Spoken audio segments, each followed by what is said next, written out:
Hi everyone, welcome back to my channel. Today I am showing you guys how to make these Aurora Borealis Cupcakes, otherwise known as the Northern Lights. My Instagram and Twitter have been flooded with so many beautiful pictures of the Northern Lights in Alaska, and it really inspired me to make my own cupcakes that looks just like them. So today I will be showing you guys a homemade chocolate cake recipe that's super moist and soft and fluffy, and then I will show you how to decorate the top of it to make it look like the Northern Lights. So let's get started. You will need 2 cups of sugar, 1 3/4 cup of cake flour, 3/4 of a cup of cocoa powder, 1 cup of whole milk, 1 cup of oil, 1 cup of boiling water, 2 eggs, 1½ teaspoons of vanilla extract, half a teaspoon of baking soda, half a teaspoon of baking powder, and half a teaspoon of salt. I also have my homemade buttercream frosting, dyed in the colors leaf green, pink, violet, royal blue, and a light sky blue. This cupcake recipe is super simple. So first, in a medium bowl, you want to add your cake flour, your cocoa powder, salt, baking soda, and baking powder. Then just whisk it together until all of the dry ingredients are well combined. One of the main reasons I love baking chocolate cupcakes is because of the smell of cocoa. It just smells like a giant cup of hot chocolate. So now, setting your dry ingredients aside, in a large bowl you want to add your wet ingredients.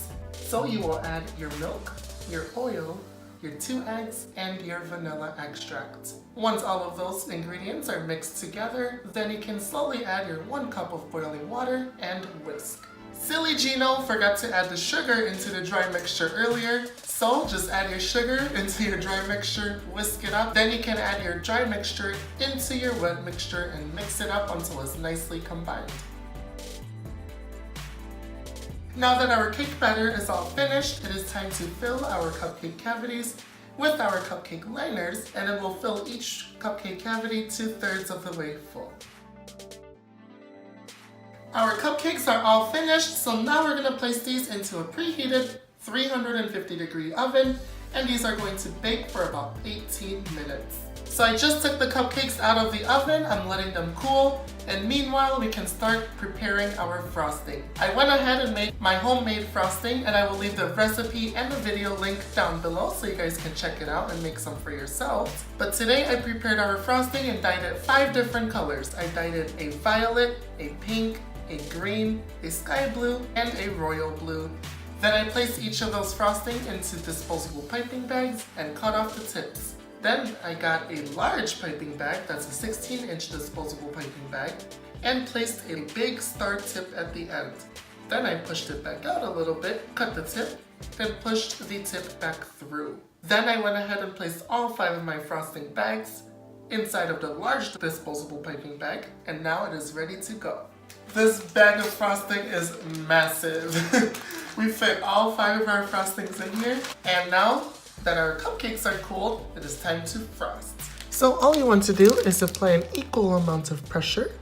Start at the edge of the cupcake and work your way around.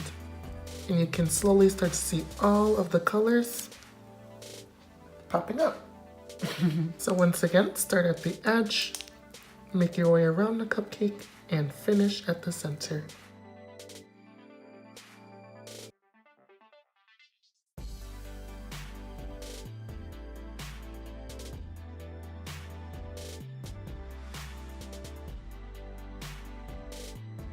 Thank you guys so much for joining me once again. Look at how amazing these cupcakes look. We used a simple piping technique to transform our ordinary cupcakes into something spectacular. I know I used some bright colors for the Northern Lights, but you can use whatever colors you'd like to. These look and smell amazing, so I'm ready to dig in. First off, the chocolate cake is super moist. It's very soft. It almost like melts in your mouth as you're eating it. It's that soft. So definitely give that cake recipe a try. And definitely try the frosting recipe. I left a link down below to my recipe and video. If you guys enjoyed the video, make sure to give it a thumbs up and hit the subscribe and notification bell so you can be reminded of whenever I post a new video. And as always, remember to keep things simple yet elegant, and I will see you in the next one.